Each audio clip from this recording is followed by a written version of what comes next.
있습니다. 우리 좌우 옆에 있는 분들과 인사 나누겠습니다. 사랑합니다. 축복합니다. 네, 반갑습니다. 어느 교회에 과부가 된 한 집사님이 계셨습니다. 정말 가난해서 참 안타까운 그런 환경에서 살고 있었는데, 그런데 이 집사님께서 항상 좌우명을 갖고 있었어요. 그건 뭐냐면 주님께서 공급해 주신다라는 좌우명을 가지고 그 믿음으로 살고 있었어요. 그래서 이분에게 많은 어려움이 닥치고 여러 가지 시련이 있음에도 불구하고 그 속에서 항상 웃음을 잃지 않고 늘 살아갔다고 합니다. 그런데 더군다나 이 참 안타까운 것은 이 집사님이 그렇게 어려운 환경에서 열심히 사는데도 또 그 아들까지 정신박약 증세가 있어서 참 사람 누구 하나 이렇게 돌봐주는 사람이 없이는 아이가 제대로 생활을 할 수가 없는 그런 처지에 있었습니다.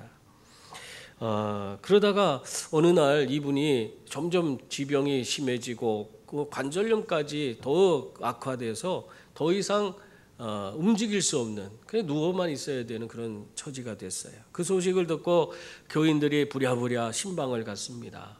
갔는데 참 사람들 생각에는 이분이 그 고생하고 어렵게 사니까 너무너무 불쌍하고 그 몸도 이제 완전히 움직일 수 없는 그런 상태가 됐으니까 참 이분이 낙담에 빠졌을 것 같다. 얼마나 힘들고 어렵고 낙심에 그렇게 빠져 있을까, 그런 생각을 가지고 갔는데, 놀라운 것은 그분은 아랑곳하지 않고 그런 거 연연하지 않고 그냥 미소를 짓고 어서 오시라고 반겨주고 즐거운 그런 모습으로 계신 거예요. 몸은 움직이지 못하지만 그냥 얼굴에서는 기쁨이 샘솟는 그런 모습이었어요. 그래서 교인들이요, 그 모습 보면서 그래도 참 다행이다. 저분은 참 대단한 분이시구나. 믿음 좋다 생각했어요. 근데 옆에 있는 아들을 보니까 답답한 거예요. 집사님 이제 이렇게 집사님도 몸져 누우셨는데 저 아들 어떡하지요? 집사님도 그 집사님이지만 아들도 누가 돌봐줘야 되는데 이제 어떻게 살아갑니까? 그렇게 이야기를 했어요. 그랬더니 그 집사님이 하는 소리가 주님께서 다 공급해 주십니다. 그래서 우린 살아갑니다. 그렇게 얘기를 하는 거예요. 그래서 사람들이 다 너무 놀랐어요. 저분은 좀 대단하구나. 그런데 이제 그러고 나서 신방 마치고 돌아왔는데 몇 달이 지난 후에 결국에는 이분이 그 지병으로 인해서 결국 돌아가시고 말았어요.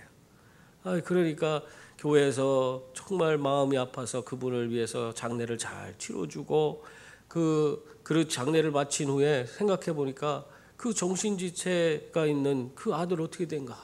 그 혼자 정신박약이 있는데 그 아들은 어떻게 됐을까 하는 생각이 들어서 장례 마치자마자 다시 여러 교인들이 신방을 하겠다고 막 모여서 같이 신방을 갔어요. 갔더니 이 아들이 그냥 멀쩡해요. 어머니가 돌아가셨어도 그거 제대로 뭔지도 모르고 막 웃으면서 어서 오시라고 하면서 자기가 우표를 모았다고 우표 자랑을 하는 거야. 막 우표 자랑을. 그래서 그게 어디서 났냐 했더니 편지들을 막 꾸러미를 보여주면서 여기서 내가 다 떼갖고 이렇게 우표 모았다고 하면서 우표를 막 보여주는 거예요. 그래서 교인들이 잘했다 하는데 편지들을 보니까 편지가 하나도 뜯은 봉투가 없어.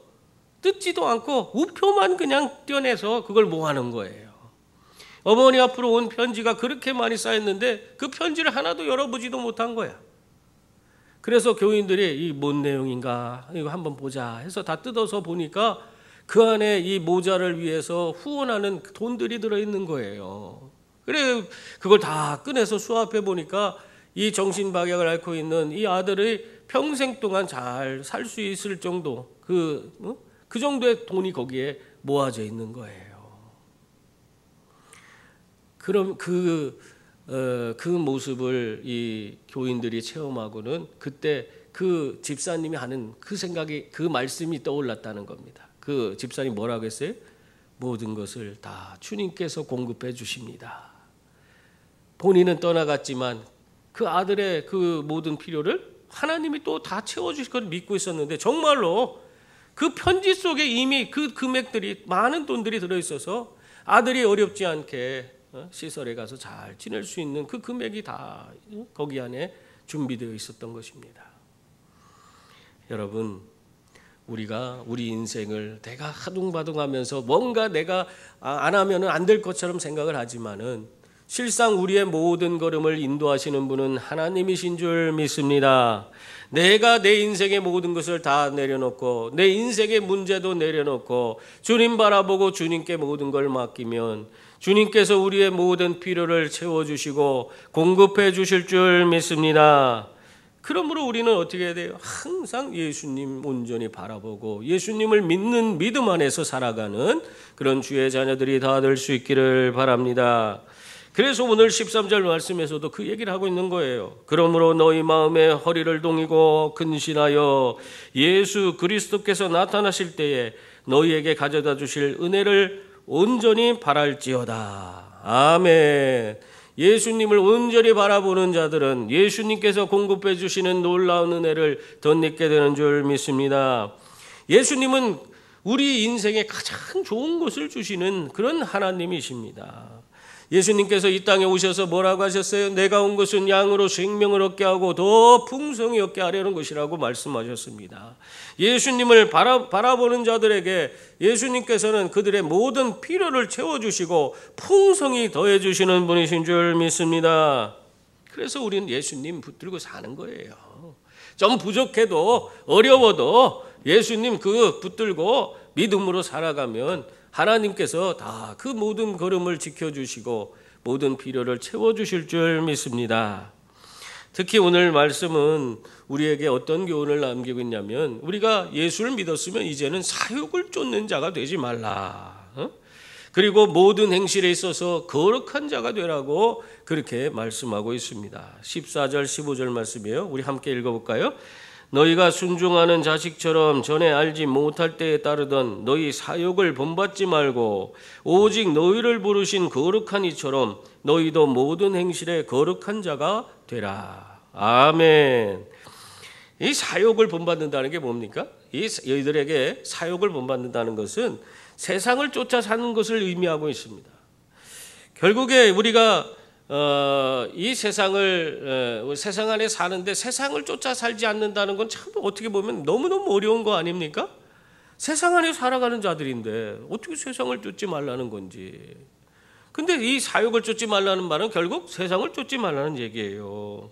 여러분, 이 말은 세상이 품고 있는 그 세속적인 가치에 매몰돼서 그냥 육신의 정욕과 안목의 정욕과 이생의 자랑만 쫓는 그런 사람들이 되지 말고, 그런 성도들이 되지 말고, 이제는 예수 그리스도께서 주시는 그 구원의 은혜를 덧입고 예수님 바라보면서 예수님께서 내 삶을 온전히 다스리도록 하면서 살라. 그래서 모든 행실에 어떻게 하라고? 모든 행실을 거룩하게 하라. 그렇게 말씀하고 있는 것입니다. 여러분, 우리가 이 세상에 살지만 이 세상의 가치를 좇지 않고 하늘의 가치를 가지고 살아가는 분들이 다 될 수 있기를 바랍니다. 세상에서 구별된 삶, 거룩한 삶을 살아가는 성도들이 다 될 수 있기를 바랍니다. 여러분, 우리의 모든 행실에 있어서 우리가 거룩한 자들이 되라, 그렇게 분명히 말씀하는데 그 이유가 뭔가? 오늘 말씀은 그걸 우리에게 말씀해 주고 있어요. 여러분, 우리가 거룩한 자가 되어야 하는 이유가 있습니다. 그거는 먼저 하나님께서 거룩하시기 때문에 우리는 거룩한 자가 되어야 하는 것입니다. 오늘 16절 말씀 보세요. 하나님은 뭐라고 하고 있어요? 기록되었으되 내가 거룩하니 너희도 거룩할지어다 하셨느니라 했습니다. 여러분, 이것이 어떻게 보면 가장 중요한 이유라고 할 수 있어요. 하나님이 거룩하신 분이시기 때문에 우리가 거룩해야 되는 거예요. 우리는 하나님과 함께하지 않고는 온전한 삶을 살아갈 수 없습니다. 우리가 정말 하나님이 주시는 은혜와 복을 제대로 누릴 수가 없어요. 근데 하나님은 거룩하시기 때문에 죄인과는 함께 하실 수 없어요. 그리고 불의한 그런 존재들과는 함께 하실 수 없는 분이 하나님이십니다. 그래, 우리가 그런데 이러한 하나님, 죄인과 불의한 자들과 함께 할 수 없는 이 하나님과 우리가 온전히 하나 될 수 있는 방법, 우리가 하나님 앞에 나아가서 하나님이 우리의 삶에 임하셔서 우리를 다스려 주시고 인도해 주시고 우리에게 풍성한 은혜를 주시는 그 은혜를 누리며 살 수 있는 방법은 딱 한 가지밖에 없잖아요. 거룩해지는 것밖에 없어요. 우리가 거룩해야지 하나님 앞에 나아갈 수 있고 거룩하신 하나님과 함께하며 하나님 주시는 은혜와 복을 누리게 되는 거예요. 네? 여러분, 그런데 내가 아무리 하나님과 함께해서 풍성한 삶을 누리려고 애를 쓴다고 해서 그런 삶이 정말 저절로 됩니까? 내가 거룩한 삶을 살려고 애를 써도 그 거룩한 삶이 이루어지지 않습니다. 그것은 하나님께서 내 삶에 오셔서 나를 다스려 주실 때만 가능한 것인데 그것이 어떻게 이루어지냐? 거룩하신 분은 우리에게 오실 수 없어요. 그러나 이 땅에 오셔서 정말 우리 가운데 친히 임하신 하나님, 바로 예수 그리스도께서 이 땅에 오셔서 거룩지 못한 모든 죄인들의 죄를 짊어지시고 십자가에 달려 죽으심으로 우리가 거룩하게 될 수 있는 길이 열린 것입니다. 그래서 우리가 예수님 의지하고 살면은 우리도 거룩하게 되어 하나님의 거룩함에 참여하고 하나님이 내 삶에 부어주시는 은혜와 복을 누리는, 그래서 풍성한 삶의 실제를 누리며 살아가는 그런 복된 자들이 다 되는 줄 믿습니다. 그래서 우리가 매일매일 내 삶에 정말 주님으로 말미암아 내가 거룩한 삶을 살고 있느냐, 이걸 우리가 점검하며 살 필요가 있어요.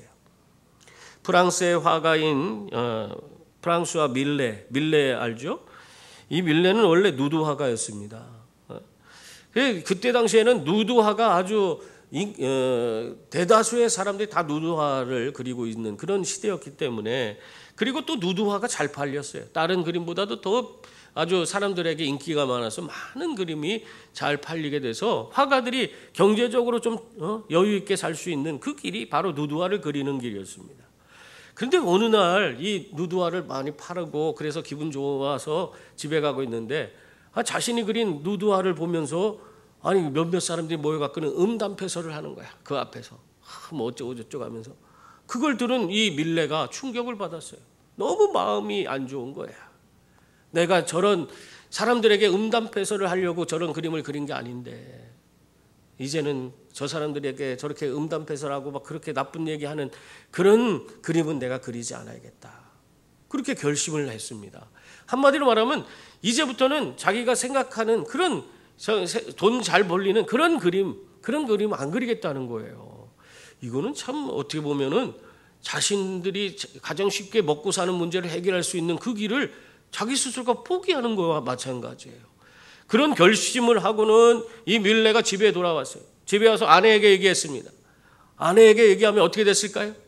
우리 생각 같아서는 아내들이 그냥 바가지를 박박 긁을 것 같은데, 아니 돈 벌어오라고 무슨 소리 하는 거냐고 이랬을 것 같은데, 이 밀레의 아내가 그렇지 않았어요. 오히려 비록 가난할지라도 우리 그렇게 합시다 하면서 남편을 응원해 줬어요. 그 뒤로 밀레가 이 누드화를 그리지 않고 그때부터는 붓을 들고 저 들판으로 나가서 들판에 가서 그림을 그리기 시작했어요. 그래서 나온 작품이 뭐예요? 씨 뿌리는 사람, 또 양치는 사람, 이삭 줍는 사람, 이와 같은 그런 농촌의 그런 그림들을 많이 그리게 됐어요. 그래서 농부의 화가라는 그런 별명을 갖게 됐어요. 근데 이 사람의 작품 중에서 특히 만종이라는 작품이 있는데 이것은 정말 미술사의 아주 역사적인 보물로 취급받는 그런 그림이 됐습니다. 여러분, 이 밀레가 이렇게 정말 어떻게 보면 사람들이 원하지 않는 그림을 그렸는데 그럼에도 불구하고 그가 거룩하게 살려는 그 결심을 하고 정말 어떻게 보면 자기가 먹고 사는 그런 어려움이 자기들에게 그렇게 처하게 된다 할지라도 그런 상황에서도 굴하지 않고 거룩하게 살려고 애를 썼더니 어떻게 됐어요? 하나님께서 그를 들어서 위대한 그림을 그리게 하고 모든 사람들이 좋아하는 그런 정말 역사의 길이 남는 그런 만종이라는 작품을 그릴 수 있는 위대한 그런 화가가 되도록 만들어줬습니다. 여러분, 우리에게 필요한 것은요, 세상적인 방법이 아니에요. 그래서 우리가 세상적인 방법을 쫓는다고 해서 다 잘 되는 것이 아닙니다. 그걸 우리가 깨달아야 돼요. 우리는 세상적인 방법이 아니라 하나님의 방법을 가지고 하나님의 원하시는 그런 모든 삶의 걸음을 정말 하나님 뜻대로 따라서 살아가는 그런 분들이 다 될 수 있기를 바랍니다. 그래서 거룩한 삶을 살아가는 분들이 되실 때에 하나님께서 여러분에게 더 크고 놀라운 은혜와 복으로 채워주시고 여러분의 삶에 형통의 복을 내려주실 줄 믿습니다. 또한 우리들이 모든 행실에 있어서 이 거룩한 자들이 되어야 하는 이유는 하나님은 외모를 보지 않고 그 행위대로 판단하시는 분이기 때문에 그렇습니다. 이걸 우리가 잘 아셔야 돼요. 오늘 17절 말씀 보세요. 우리 함께 읽어볼까요? 외모로 보시지 않고 각 사람의 행위대로 심판하시는 이를 너희가 아버지라 부른즉 너희가 나그네로 있을 때를 두려움으로 지내라. 그렇게 말씀하고 있습니다. 하나님은 죄인들을 심판하시는 그런 하나님이신 줄 믿습니다. 그래서 우리들이 죄 문제를 해결하지 않는 한 우리는 하나님 앞에 나아갈 수 없어요. 그것은 나이와 신분, 지위, 고하를 막론하고 다 모든 사람에게 적용되는 것입니다. 그러니까 어떤 귀한 사람이 있다고 해서 그 사람은 특별 대우를 받고 그런 게 없어요. 하나님 앞에서는 우리가 행한 대로 그대로 하나님은 심판하시는 분이세요. 그래서 아무리 내가 돈이 많고 뭐 영향력이 뛰어나다고 해도 그 사람도 똑같이 하나님의 심판대 앞에 서게 되는, 그 사람이 행한 대로 심판받게 돼 있는 거예요. 아무리 내가 없고 정말 어떻게 보면은 가진 것도 없고 배운 것도 없고 많은 것이 부족하다고 해도 그래도 그 사람도 마찬가지예요. 하나님의 심판대 앞에 서는 거예요. 똑같은 기준을 가지고 똑같이 그 사람의 행위대로 하나님 앞에 심판을 받게 되는 것입니다. 우리가 이러한 사실을 잊어서는 안 돼요. 여러분, 그러나 우리는요 이미 하나님 앞에서 정말 에덴 동산에서 하나님이 따먹지 말라고 했던 선악을 알게 하는 나무의 과실의 나무를 따먹은 그런 조상을 지니고 있어서 우리는 태어날 때부터 유전적으로 원죄를 지니고 이 땅에 태어나는 것입니다. 그래서 우리들은 하나님께 나아갈 수 없고 하나님과 함께 할 수 없는 그런 존재였어요. 당연히 그런 사람들은 하나님 앞에 나아가서 심판받고 그 행위대로 심판받고 그 결과로 영원한 멸망인 지옥불에 던져질 그런 인생이었던 것입니다. 그 심판을 피할 사람이 있어요? 아무도 그 심판을 피해가지 못합니다. 여러분, 우리가 그런 심판에서 벗어나는 것은 예수 그리스도 그분을 우리의 삶에 모셔드리고 우리가 정말 예수님으로 말미암아 구원 얻는 그런 사람이 될 때 우린 거룩하게 되어서 영원한 심판과 멸망으로부터 완전하게 자유함을 얻게 되는 줄 믿습니다. 여러분, 그래서 사람들은요 예수님 없이도 뭔가 자기들이 구원받기 위해서 얼마나 많은 노력을 했는지 몰라요. 그동안에 어떤 사람들은 도덕적으로 자기를 완벽하게 하면은 자기가 구원에 이를 수 있다고 생각하고 애를 쓰고 선행을 또 하고 착한 일 많이 하면 구원받는다고 생각하고 그렇게 살아가요. 오늘날 현대인들도 그렇지 않아요? 착한 일 많이 하면 다 구원받는다고 생각하는 게 우리 민족의 정서에도 나오고 있지 않습니까? 뿐만 아니라 자기 나름대로 율법을 만들어서 내가 이런 것들을, 이런 법조항을 잘 지키고 살면은 내가 구원받을 수 있다 생각하는 사람도 있어요. 유대인들도 그랬잖아요. 그 율법 10계명 이외에 수많은 그런 율법의 규례와 법도를 만들어서 한 말씀에 그거에 따라서 각 그걸 지킬 수 있는 여러 가지 다양한 방법들을 아주 세밀하게 나열해 갖고는 그걸 지키려고 애를 썼어. 근데 그걸 제대로 지키는 사람이 얼마나 있겠습니까?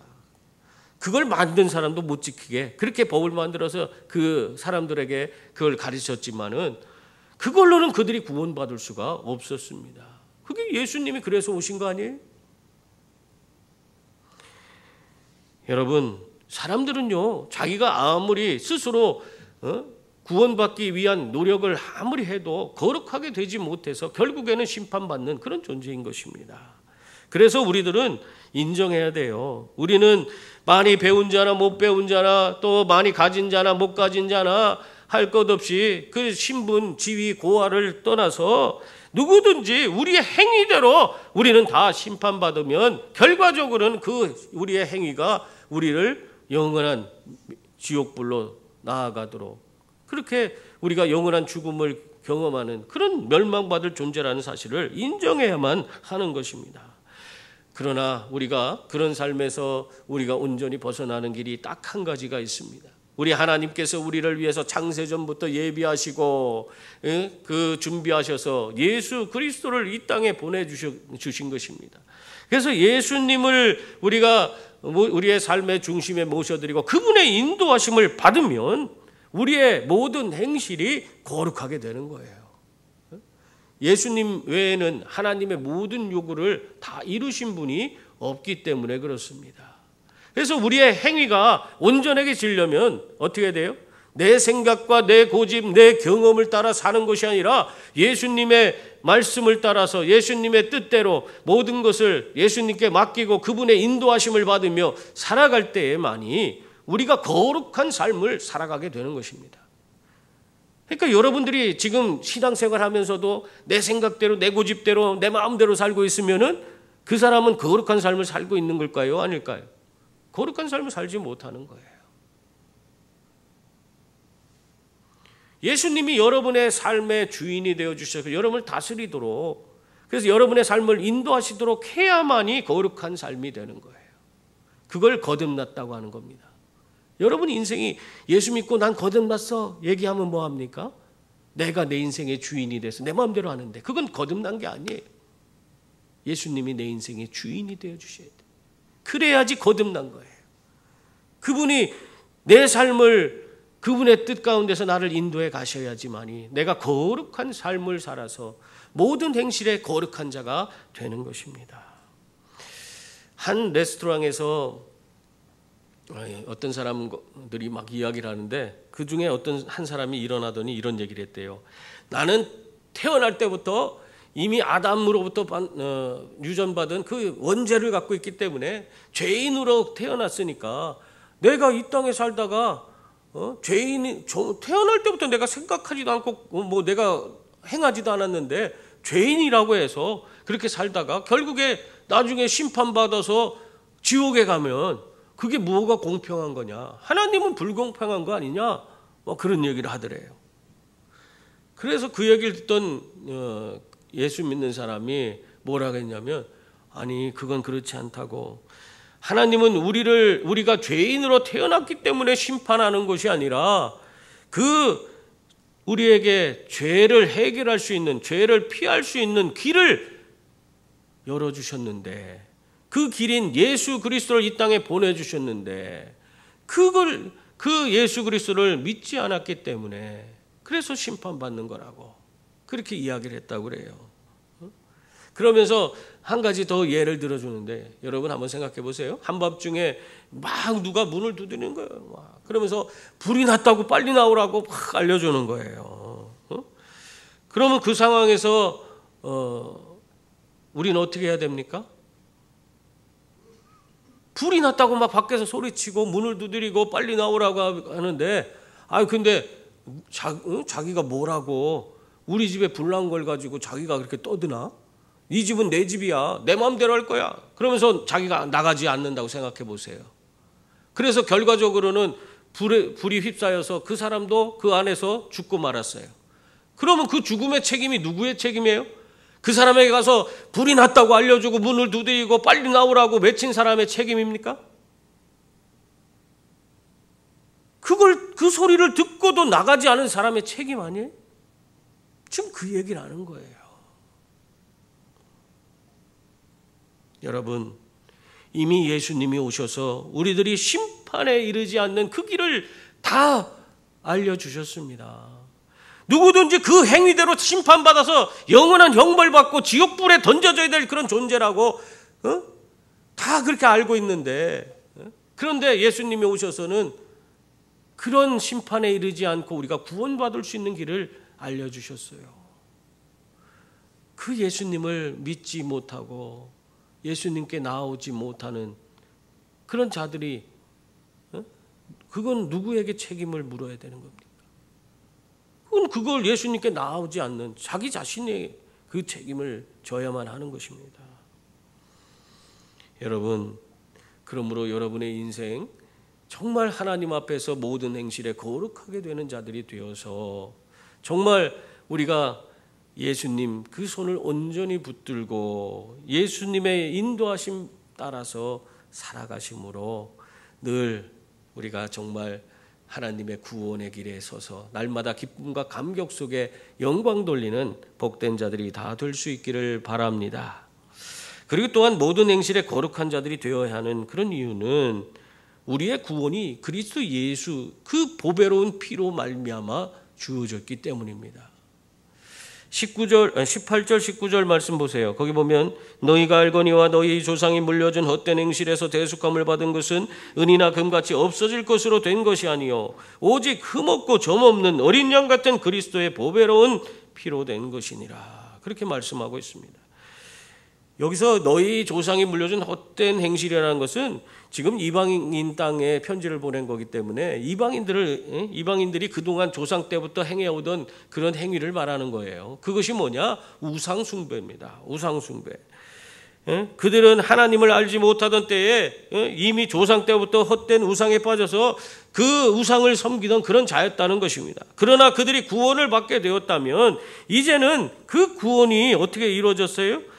아무 죄도 없으신 예수 그리스도께서 자신들을 위해서 대신 그 죄짐을 짊어지시고 십자가에 달려 죽으심으로 그 몸에서 모든 물과 피를 다 쏟으심으로 그들에게 구원의 은혜가 주어졌기 때문에 그 보배로운 피로 예수의 보배로운 피로 그들에게 구원의 은혜가 주어졌다 하는 것입니다. 그래서 우리는 그 헛된 그런 우상 숭배에서 벗어나서 예수님 온전히 붙들고 살아야 된다.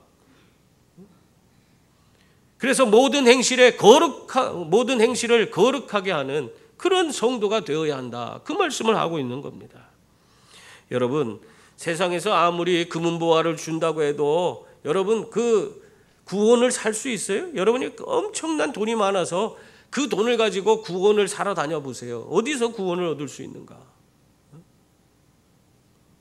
예전에 어떤 기업 회장이 자신을 1년만 더 살게 해준다면 자기가 억만금이라도 주겠다 그런 얘기를 했어요. 그러나 1년 더 살게 할 수 있는 의사들은 없었습니다. 결국에는 그분이 돌아가셨는데 여러분 우리의 생명은 다 하나님 손에 달린 줄 믿습니다. 사람이 아무리 노력해 그게 되는 게 아니에요. 그러므로 하나님께서 우리들을 구원하기 위해 베풀어 주신 예수 그리스도의 그 보혈을 의지하지 않고는 우리는 구원받을 수가 없는 겁니다. 거룩함의 자리에 나아갈 수 없어요. 우리의 행실이 온전해질 수 없어요. 그걸 우리가 믿을 수 있기를 바랍니다. 그래서 우리는 예수님 붙들고 사는 거예요. 서아시아에 있는 그 아르메니아라는 나라가 있어요. 아르메니아에서 진도 7에 해당되는 그 엄청난 지진이 있었죠. 그때 건물들이 다 무너지고 아파트가 무너지고 했는데 그때에 수산나라고 하는 그 어머니가 그 4살짜리 아이를 데리고 구축에서 살고 있었는데 그 아파트가 무너져 버렸어요. 그런데 다행히도 건물이 무너지는데 그 틈새에 탁 걸려서 틈새에 빠져서 아무 다치지도 않고 거기서 살아남게 됐어요. 그래서 이제 구조대원이 올 때까지 우리가 여기서 잘 견디면 우리 딸하고 나는 살 수 있겠다 하고 막 열심히 기다리고 있었어요. 그런데 그 지진의 규모가 워낙 컸기 때문에 그 광범위하게 다 무너져 버려서 그 수색하는데 그 엄청난 인력을 동원해도 쉽게 사람들을 빨리빨리 구조할 수가 없었습니다. 그래 이 사람들은 살아갖고 멀쩡하게 정신도 멀쩡하고 딸도 있는데 4살짜리 애니까 막 그 속에서 얼마나 힘들겠어요. 그러면서 애가 그냥 보채기 시작합니다. 목마르다고 막 하면서 보채고 막 그러는 거예요. 그래 견뎌라 참아라 했는데 이게 안 되는 거예요. 그래서 나중에 이 어머니가 주위를 들어보니까 유리 조각이 하나 있는 거예요. 그래서 그 유리 조각을 갖다가 자기 살을 딱 뱄어요. 그 피가 철철 나니까 그걸 4살짜리 자기 딸에게 그걸 먹으라고 그렇게 해서 그 목마름을 갈증을 해결해 줬습니다. 그래서 그러면서 하루 이틀 기다리는데 안 오는 거예요. 일주일이 지났는데도 안 와. 계속해서 자기는 자기 몸을 찢어갖고는 애한테 계속 그 목마르다가 하니까 뭐라도 먹여야 되니까 자기 피를 계속 먹이고 있는 거예요. 이거 기약도 없이 언제까지 이렇게 해야 되나? 그러면서도 딸이 보채니까 딸아이가 힘들다고 하고 목마르다고 하는데 그거 어떻게 해? 그러니까 자기 살을 계속 베면서 피를 내서 그 딸에게 먹였어요. 그렇게 하다가 2주 만에 이 사람들이 발견돼서 구조를 받았어요. 아주 멀쩡하게 엄마하고 딸이 구조받았다고 합니다. 여러분, 이 어머니의 피가 이 딸을 살린 것처럼 예수 그리스도의 보혈은 우리 모든 사람들을 다 구원, 멸망의 자리에서 건져주고 구원받게 하는 그런 보혈의 피가 된 줄 믿습니다. 그래서 우리의 구원은 이 예수 그리스도의 보혈로 말미암지 않고는 이루어지지 않습니다. 그러므로 우리의 이 구원의 새 생명이 바로 예수 그리스도의 값진 보혈로 말미암아 주어진 것이라는 사실을 우리가 잊지 말고 언제나 그 은혜 가운데서 살아가는 그런 분들이 되시기 바랍니다. 여러분, 예수님은 우리를 거룩하게 하는 그 하나님의 유일한 방법이에요. 그렇기 때문에 예수님 그분을 온전히 모셔드리고 그 예수님 안에서 정말 우리가 구원받아서 믿음과 소망을 누구에게 둬야 돼요? 오늘 말씀해 보면 하나님께 두며, 그리고 그 은혜를 깊이 우리가 생각하며 형제, 거짓 없는 형제 사랑에 이르는 그런 자들이 되어야 한다 말씀하고 있습니다. 여러분, 우리가 이 예수 그리스도의 그 값진 보혈의 은혜를 우리가 덧입고 그 은혜를 깨닫고 살아가는 자가 되면 저절로 이렇게 우리가 하나님께 소망과 또 믿음과 소망을 두고 또 이렇게 다른 사람, 우리 형제 자매를 사랑하는 사람으로 살아가게 되는 것입니다. 아유, 왜 나는 사랑이 없냐? 우리 교회는 왜 사랑이 없냐? 뭐 그런 소리 하는 사람들 가끔 보면은 그건 이 주님의 사랑을 제대로 모르기 때문에 그런 거예요. 우리 주님이 우리에게 베풀어 주신 그 놀라운 은혜와 사랑을 내가 기억하고 살아간다면, 예수님께서 정말 아무 죄도 없으신 분이 나 때문에 내 죄를 해결해 주시기 위해서 그 몸을 채찍으로 찢으시고 그 몸에서 창으로 찢겨서 물과 피가 다 쏟아지는 그 엄청난 고통을 당하시고 그 피를 흘려주시지 않았다면 내가 구원받을 수 없다는 사실, 그걸 우리가 정말 내가 그걸 내 피부에 와닿게 그걸 느끼고 살아간다면 모든 것이 다 귀하지 않겠습니까? 하나님만 바라보며 살 수 있지 않겠어요? 그리고 우리 형제자매들을 정말 귀한 존재로 여기면서 사랑할 수가 있지 않겠습니까?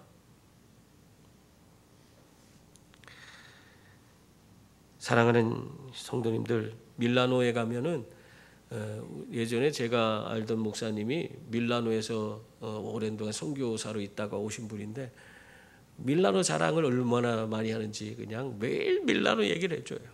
그럼 밀라노에 가면은 밀라노 대성당, 두오모 대성당이라고 아주 으리으리하고 엄청난 성당이 있어요. 그 성당 사진만 봐도 여러분 너무 황홀해요. 그런 성당에 문이 3개가 있는데 문 첫째 문에는 꽃, 장미꽃 장식이 있고 그러면서 그 옆에 글귀가 써 있다고 그래요. 뭐라고 써 있냐면 모든 즐거움은 잠깐이다, 그렇게 써 있대요. 그리고 또 2번째 문에 가니까 거기는 십자가가 새겨져 있고 모든 고통은 잠깐이다, 이렇게 새겨져 있대. 그러고 나서 3번째, 우리 언제 노마에 성지순례 한번 가야 되겠어? 가봐야지 알지. 3번째 문에는요 뭐라고 써 있냐면 오직 중요한 것은 영원한 것이다, 그렇게 얘기했어요. 여러분, 우리 인생에 중요한 것은 영원한 거예요. 우리가 영원한 심판을 받느냐, 영원한 구원을 받고 천국에서 영원히 사느냐, 그거는 내가 예수님을 구주와 주인으로 모시고 사느냐 살지 않느냐, 거기에 달린 것입니다. 성도님들, 우리 사람은 영적 존재요, 영원한 존재이기 때문에 이 영적인 문제를 해결하지 않고는 참 만족이 그 삶에 임할 수가 없고 참 평안도 주어지지 않습니다. 그러므로 항상 예수님을 여러분 삶에 모시고 예수님의 인도를 받아서 구원받은 성도로서 정말 그 모든 행실에 거룩함으로 채워가시는 그런 분들이 다 될 수 있기를 바랍니다. 오늘 24절 25절 말씀 보세요. 모든 육체가 풀과 같고 그 모든 영광이 불의 꽃과 같으니 풀은 마르고 꽃은 떨어지되 오직 주의 말씀은 세세토록 있도다 하였으니 너희에게 전한 복음이 곧 이 말씀이라. 이렇게 말씀하고 있어요. 여러분, 헛된 세상 것을 쫓다가 멸망의 길에 들어서는 그런 자들이 아니라 우리 죄를 대속하여서 그 십자가에 모진 고난 받으시고 피 흘려 죽으시고 또 영광의 부활을 이루신 바로 예수님을 여러분의 인생의 중심에 모셔드리고 그분의 인도함을 받으며 사는 우리 모두가 될 수 있기를 바랍니다. 그래서 이 땅에서부터 선한 영향력을 행사하면서 모든 행실에 거룩한 자들이 되어서 정말 이 땅에서부터 하나님께 크게 영광 돌리는 복된 자들이 다 될 수 있기를 주님의 이름으로 축원합니다.